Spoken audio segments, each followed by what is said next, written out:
వినయానికి నిలువెత్తు దర్పణం, విధేయతకు మారుపేరు.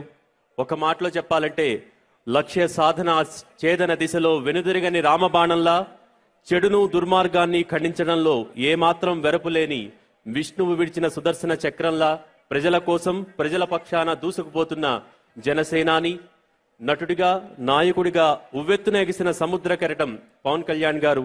మరో కోణంలో చెప్పాలంటే కర్మ సిద్ధాంత అవగాహన, తదనుగుణంగా ఆధ్యాత్మిక చింతన మెండుగా కలిగిన వారు ఈరోజు కోటి దీపోత్సవ ప్రాంగణానికి విచ్చేయటం నిజంగా ఆనందదాయకం. వారిని ఇక్కడికి వచ్చిన కోటి దీపోత్సవానికి విచ్చేసిన భక్తులను ఉద్దేశించి తన సందేశాన్ని ఇవ్వవలసిందిగా కోరుతున్నాం.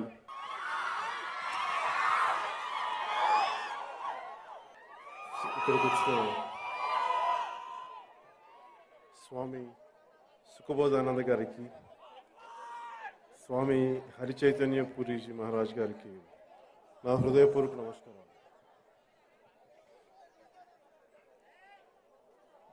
ఇక్కడికి వచ్చిన అన్నదమ్ములందరికీ,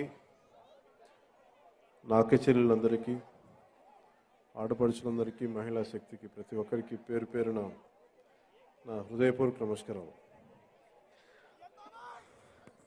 ఇది నాకు సంబంధించిన వేదిక కాకపోయినా నన్ను ఇక్కడ పిలిచిన శ్రీ నరేంద్ర చౌదరి గారికి, భగవంతుడిది ఇక్కడ నా పేరు అవుతాయి చేసి ఇక్కడికి నాకు అవకాశాన్ని ఇచ్చిన నరేంద్ర చౌదరి గారికి ఇలాంటి హారతులను దర్శించుకునే అవకాశం నాకు చాలా అరుదుగా కలుగుతుంది. ఇలాంటి అవకాశం ఇచ్చిన మీ అందరికీ నాకు ప్రత్యేక కృతజ్ఞతలు తెలియజేసుకున్నాను. నాకు చిన్నప్పటి నుంచి నాకు భగవంతుడు అంటే చాలా భయం. నన్ను ఎవరైనా చూస్తున్నారు, ఎప్పుడు తప్పు చేస్తే ఏదైనా చేస్తారని చెప్పి ఆ భయమే నన్ను జాగ్రత్తగా ఉంచింది. అలాగే నాకు భగవంతుడు అంటే ధర్మాన్ని కాపాడటం అని అనుకుంటాను.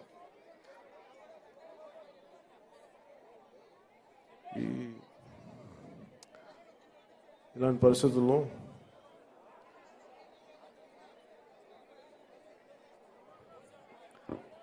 క్షమించాలి, నాకు కొత్తగా ఉంది నాకు ఇలా మాట్లాడటం. నాకు భగవంతుడు అంటే ఏంటంటే అడిగినవి ఇచ్చేవాడు కాదు, మనకి అవసరమైన ఇచ్చేవాడని భగవంతుడిని నమ్ముతాను.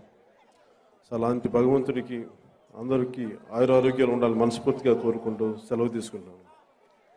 ఓం నమః శివాయ.